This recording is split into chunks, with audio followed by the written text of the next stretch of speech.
Marks, Mississippi, home of the Mule train, sits about 90 minutes south of Memphis, Tennessee. The town of Marks was named after Leopold Marks, who left Germany to avoid fighting for the German army. Marks became Quitman County's first representative to the state legislature and served for 8 years. He encouraged the Yazoo and Mississippi Valley Railroad to come to the area back in the early 1900s by giving the railroad company, at no cost, the right-of-way through his plantation, plus the use of his land. The official founding of the town is considered to be May 12, 1907. Fast forward 6 years, and a black man named Walter Brownlow, accused of attacking a white farmer's wife, was taken from the town prison by a mob and hanged. That started a tumultuous time for the town that led to even tougher racial tensions in the area and poverty like no one had ever seen.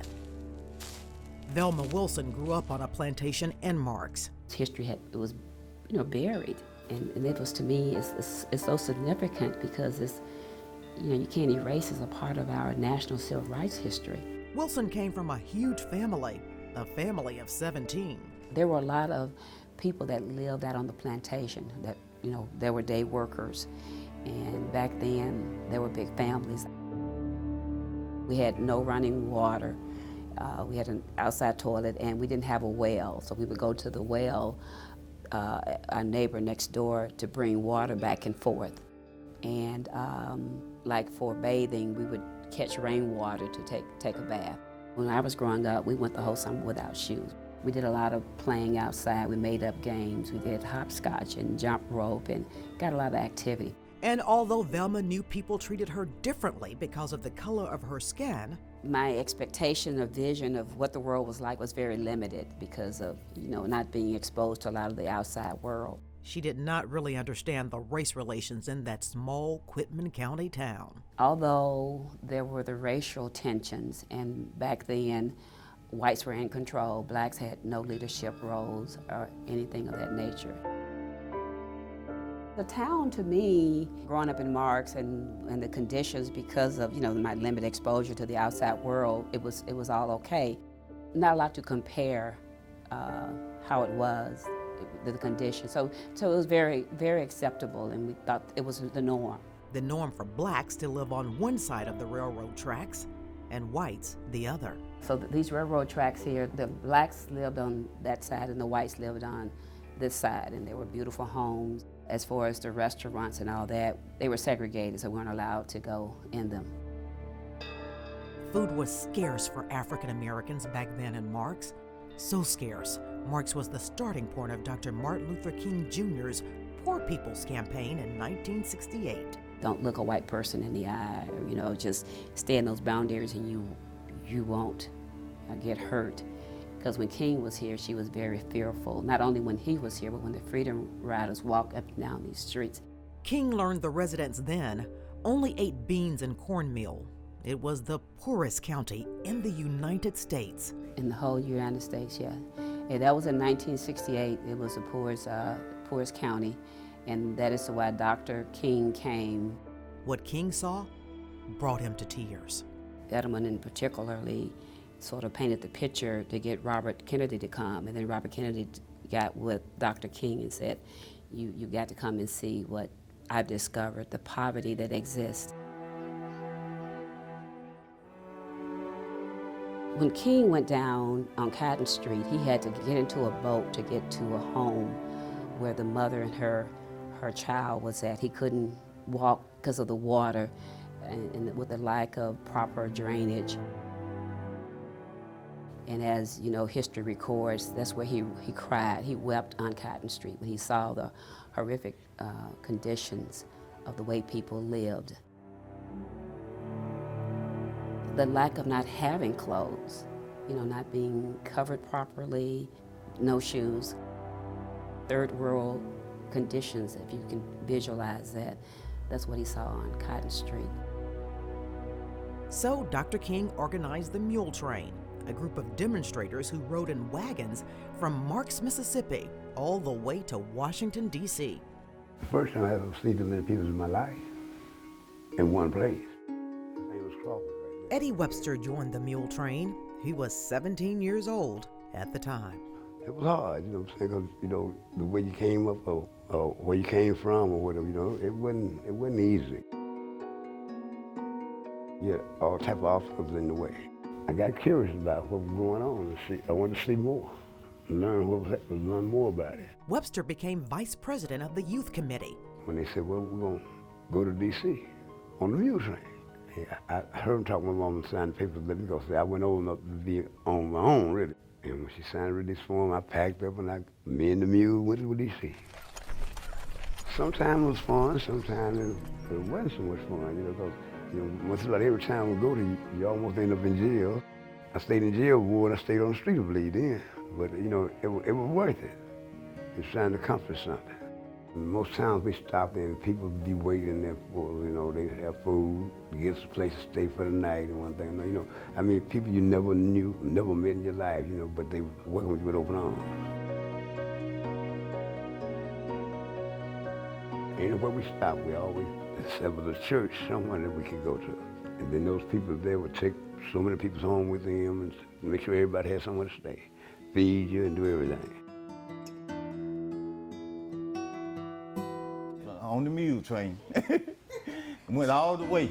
Alan Williams joined the Mule train when he was just 16 years old. Well, some way I just felt that was the right thing to do. You know, during the struggle, I seen how things was going on, and I figured it was leading towards the struggle that we was going through, you know, and the way that things was then, you know, and I figured that might better things for the black people in this area.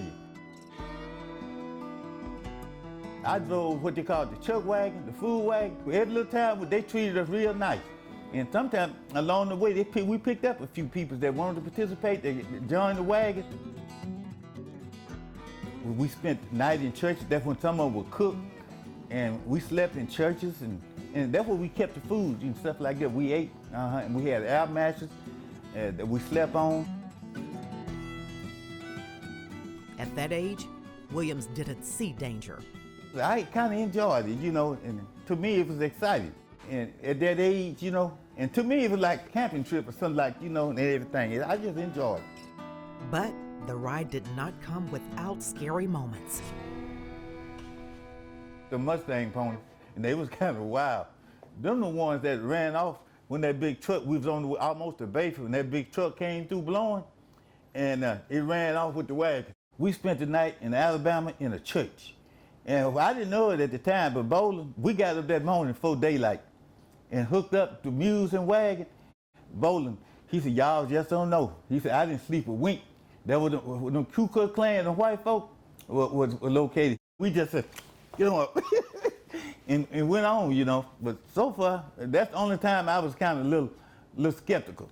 Mm-hmm. Yeah, when we got out of Alabama. Webster said Alabama was a tough area to ride through. The roughest night I had. Firebombs and shooting and everything. You scared because when you be riding along, you might get firebombed, anything, you know. Although we had state trooper escort, but they didn't stop because they didn't stop nothing because they really didn't care. Webster was glad to reach Georgia. I stayed at his house when we got there. In Georgia? Yeah. And then we stayed there, and then we left there and went on to, kept on going until we got into D.C. About how many women went on this trip with you all? Oh, quite a few women. Betty Crawford's cousin was one of the women, and Bertha Burris kept notes of the journey. A journal. Yeah. A journal noting each stop along the way. Our mule train. We left Marks May 13, 1968 at 3:30 p.m. The first stop, 8 miles west of Batesville. From Marks, Mississippi on May 13th, 1968 to Batesville, Cortland, Grenada, Duck Hill, Winona, Kilmichael, and Eupora, Mississippi, where she notes the first encounter of trouble with sheriff's deputies. Then on to Starkville and Columbus, Mississippi, to Reform, Alabama, through Tuscaloosa, Cottondale, Bessemer, Birmingham, Anniston, and Brenham, where they were stopped by state troopers. Onward to Douglasville, Georgia, Atlanta, They got on the train in Georgia and rode through Arlington, Virginia. They got off the train in Arlington, Virginia, hooked the mules and wagons back up. And finally, their 19th stop in Washington, D.C., a wagon ride for exactly 1 month. You are documenting this mule train ride. Yes. Tell me why. Because it's important. It was important to my cousin. The death of President Kennedy kind of overshadowed this. Dr. King was assassinated too. The mule train left Marks May 13, 1968, and of course Dr. King had been assassinated. He was assassinated on April the 4th.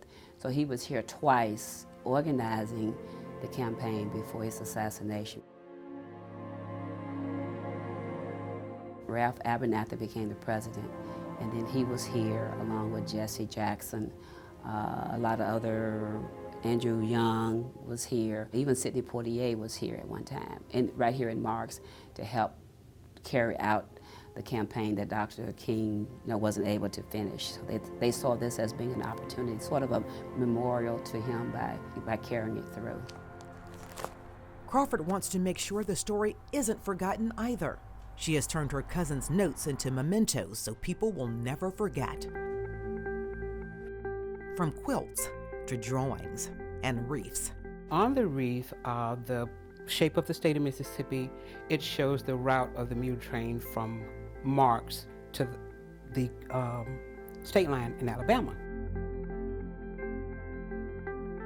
What is this made of? This is made of foam. This is made of moss like you put in pots. If you put water on it, it would try to grow. And this is talking about when Dr. King was here. This brings us from 68 up to the present day, which was the year 2000. From this artwork to a blues quilt. So what does blues have to do with Marks? The connection of the blues is for the living conditions when I was 16. Okay. We just had inside plumbing for the first time. We moved out of my grandmother's house on Cotton Street and we moved to Kimbrough Street. So you which were was on a the blessing. street when Dr. Martin Luther King came and he wept because he saw the living condition. When people in Marks decided to join the mule train, they were thrown off the plantations. They ended up here in a field known as Tent City. Tent City over here, that's where had to go stay. And when Williams returned from the trip, he was told, I was living up the Hinckliffe with my father on the farm. And back then, a lot of people living on plantations, when they found out that if they participated in that, they had to leave the plantation, had to move. People had talked to my daddy and told him, I never get no threat, but you'd be the best for me to, just kind of stay away, stay somewhere else. 68, it was kind of rough in this area. And white folk didn't put, they cared too much for that movement. People, especially black people, participating in something like that. There was a lot of fear. You can imagine 1968, because there were people living on plantations that depended on, the housing that was probably free. I mean, it was free, but they had to work in order to live in those houses, and they got paid very, very little wages to do that. So if they were caught participating, what would happen, right? They would end up losing their home, nowhere to stay. The whites in particular did not want King here. As a matter of fact, there was some staging of situations to show that the poverty didn't exist, that he was painting a poor picture of what it was like here, but that was not true. They did not want him here. The history and what King did, even today, is a black eye to the whites. A lot of them have, gone on, they've left this earth, but some of the feelings or it was passed down. Some of that history, some of that hatred was passed down, to the generation that exists today. It was not a good time for the community because they didn't want the world to see what King saw.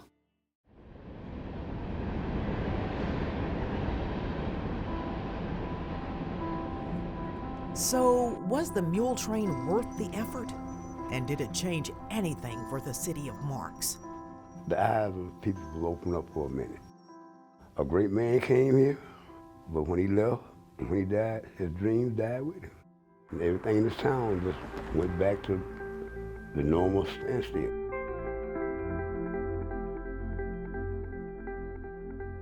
All these years and nothing really changed. The last 50 years, like things went like going back to where we started at. This community, this town, we don't have a grocery store. We don't have a hospital. Only job around here, you don't need applications for us on the phone. What we got? We don't get on the shelf and nothing we don't struggle for. We decided to verify Mr. Webster's claims about Marks, Mississippi in Quitman County. We began with the grocery store.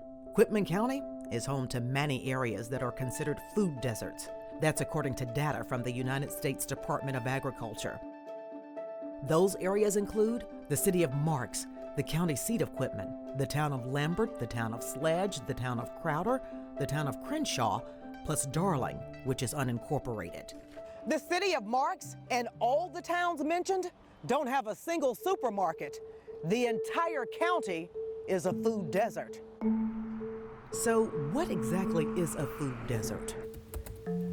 Remember Velma Wilson, who grew up in Marks? She's now the county administrator and explains it for us. A food desert is a area like Quitman County, which do not have a grocery store. Basically, it's an area where it's difficult to buy affordable or good quality fresh food. Something 89-year-old Earlene Melcher knows all too well. You can't buy onion. We followed Mrs. Earlene from her Falcon home to her nearest grocery store, Kroger. It was 29 miles away, one way, and in another county. Right now, I have to have somebody take me to Bayful or Clarksdale, drive my car. How you doing, man? After she gets food to survive, she runs into another problem after getting the groceries back home. I got milk, cheese, margarine, greens, grapes, what is it? Water. See, our water system is not real good, so we have to buy water. And according to Quitman County Administrator Wilson, food deserts are becoming a major issue for cities and towns with high impoverished populations like Quitman County. People have to travel to get fresh foods, produce, about 30 minutes one way, almost an hour round trip. Wilson says food deserts raise obesity rates because people can't buy healthy food. And childhood obesity can lead to students underperforming in school, which leads to health issues. 42% of Quitman County faces obesity rate. And not only that, but as far as hypertension, a lot of that is caused because of not having those fresh foods. Food deserts are a result of larger grocery stores closing in low-income neighborhoods. But according to Mrs. Melcher, Quitman County's once largest grocer wasn't sufficient. The Brooks had a grocery store, but they weren't equipped with everything. They didn't have fresh vegetables unless somebody brought some in, like green okra, for them to sell. According to the 2010 U.S. Census, Quitman County's population is almost 7,300. Most recent data estimates from the census show the racial makeup of Quitman County is 27% white, almost 71% African American. It is still one of the poorest counties in our nation, with a median annual household income of just over $25,000. And it has an alarming poverty rate of 40.9%. The current unemployment rate is 8.7%, which is nearly double that of our national rate at 4.4%. So why are Quitman County and city of Marks, Mississippi still so poor? I mean, it goes back probably to the time when there were sharecroppers or when we lived on plantations. It's just a cycle of us not having the financial means to pull out of poverty. That poverty, again, having an effect on health care. Remember Mrs. Melcher? I had a heart attack May 23rd. It was May of 2018. Today, Quitman County only has 2 medical clinics. One is open 5 days a week, the other only 2 days a week. The county hospital closed in October of 2016. when Mrs. Melcher had a blood clot that blocked blood flow to the heart. I had 2 falls. They didn't want me to have no fall. They x-rayed me from my toe to my head. She says it was only by the grace of God she survived. So if you get sick, you gotta call ambulance, go to Clarksdale, Batesville, or Oxford. She was taken to Clarksdale and told, But when I got sick, they took me to Clarksdale. Then when we get to Clarksdale, the doctor said, we can't do nothing for her. She gotta go to Memphis. more than 100 rural hospitals have closed in the United States since 2010, and a recent study says this could have life or death implications for rural communities.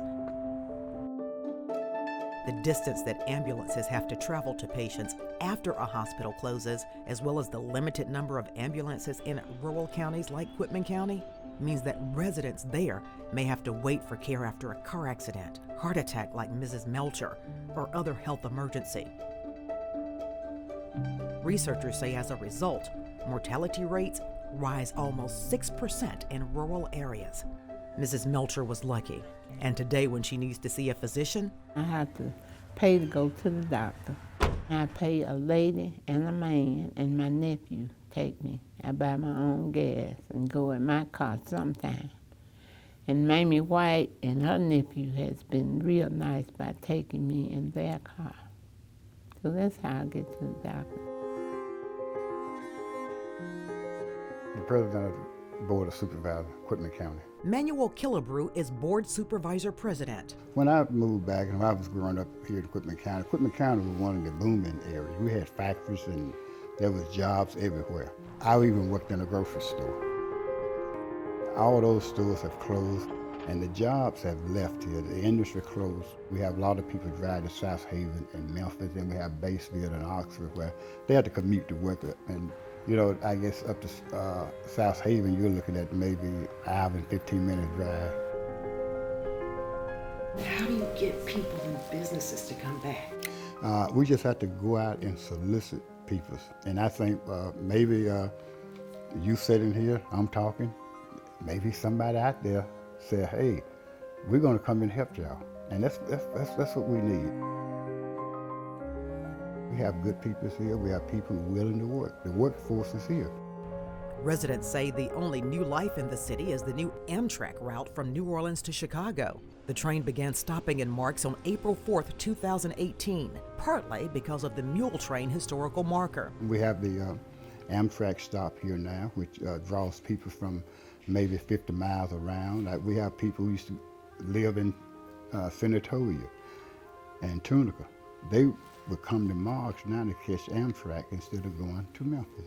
Senator Wicker and Senator Cochran, who is now deceased, and of course Congressman Benny Thompson, they were champions for the stop. They saw the need for the stop here.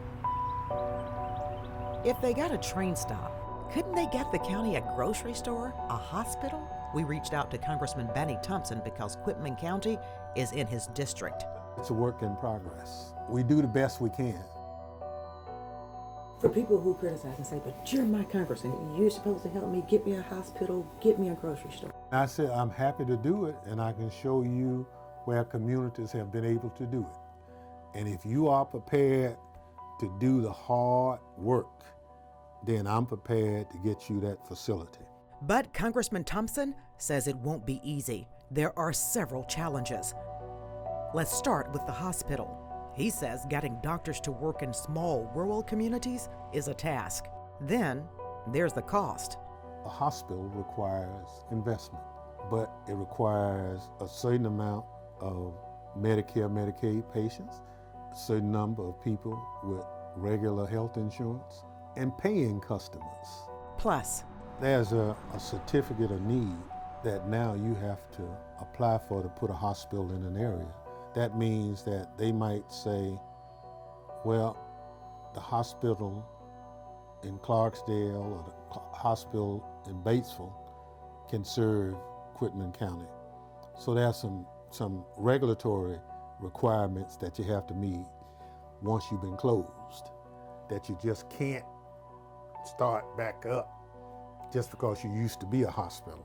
And the grocery store? Just like any major store, they can say, well, if I'm the only store within 30 miles of here, why would I build a store 10 miles from that store when you're going to end up shopping at my store anyway? So that's that numbers game. If we're going to do that in Marks and Quitman County, Mississippi, the Board of Supervisors, the City of Marks, as well as whatever the economic development entity is for that area, are going to have to say, well, we'll help you find a building.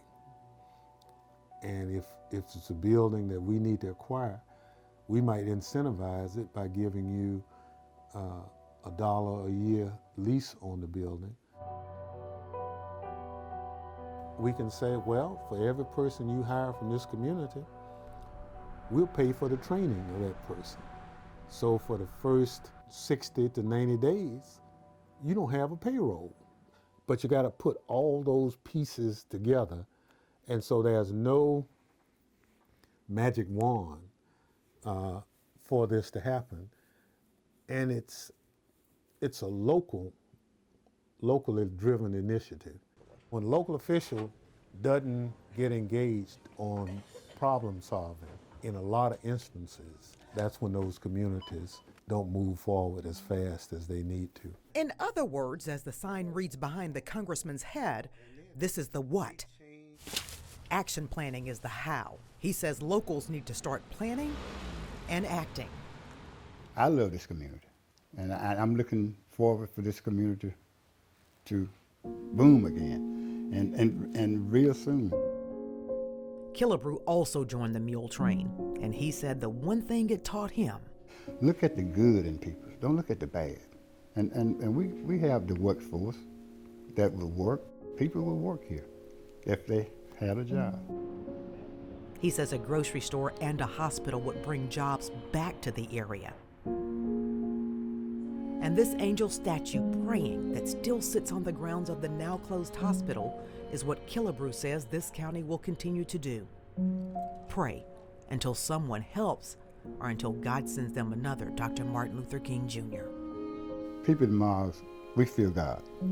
That's one thing. Yes. And we are a church-going community. We really believe in God here. We believe in prayer. County Administrator Velma Wilson says the mule train ride that began in Marks, Mississippi may not have brought change to their often overlooked and forgotten city, but it did bring change to the world that many still benefit from today. The impact of the Poor People's Campaign just didn't affect Quitman County in Mississippi. It affected the whole entire country because of the WIC program, the Pell Grants, a lot of initiatives came out of that movement. And from their residents taking a bold stand in the 60s to help the nation, she too is prayerful that others won't quit on Quitman County and will now help them.